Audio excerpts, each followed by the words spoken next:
Gloucestershire completed back-to-back championship wins at their festival in Cheltenham for the first time since 1998, after they completed a 155-run victory over Leicestershire on the last day.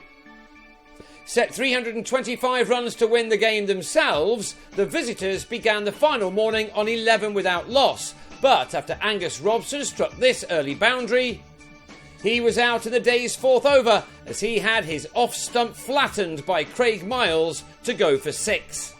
Next ball and Ned Eckersley was also out, edging the same bowler to Michael Klinger, and any hopes that Leicestershire had of winning this match had disappeared in the opening quarter of an hour of the day as they found themselves on 20 for 2.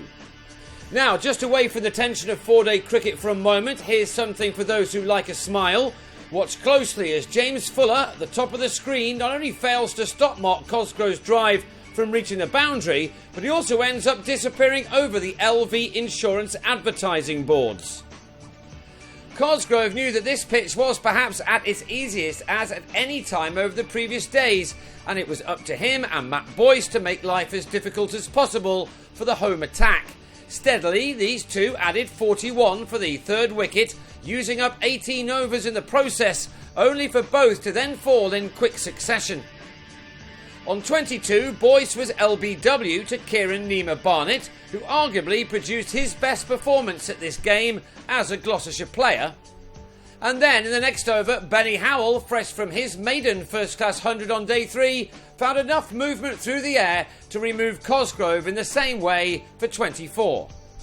Greg Smith has not had a happy return to his home county on loan from Nottinghamshire and followed for 4 as Fuller returned to the action to have him held by Chris Dent in the slips to leave Leicestershire on 73 for 5.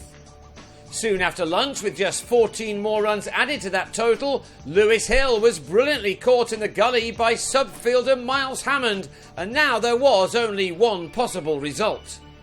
The win should have come along quicker than it did. Ben Rain edged his first delivery through the slips, and that meant that Gloucestershire, who defeated Northants at this ground last week, were held up for a while as they went in search of the 4 wickets they now required to taste success for the 4th time overall this summer.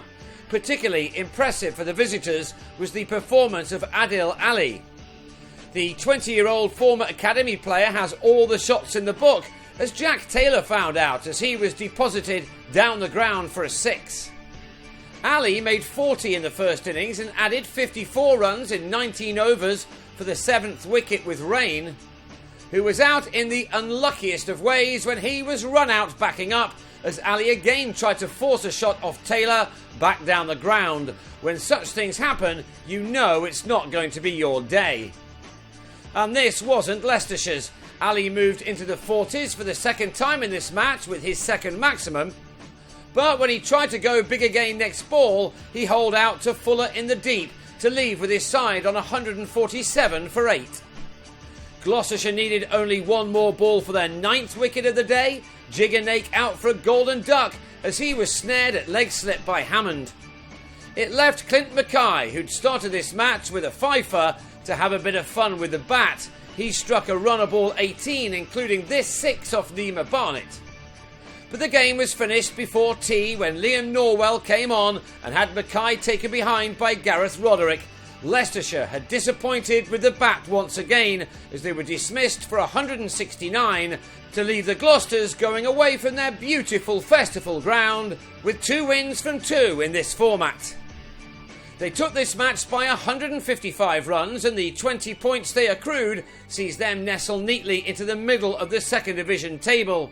An 8th loss this year for Leicestershire leaves them 11 points adrift at the bottom, and with some work left to do to avoid taking the wooden spoon for the 3rd year in succession.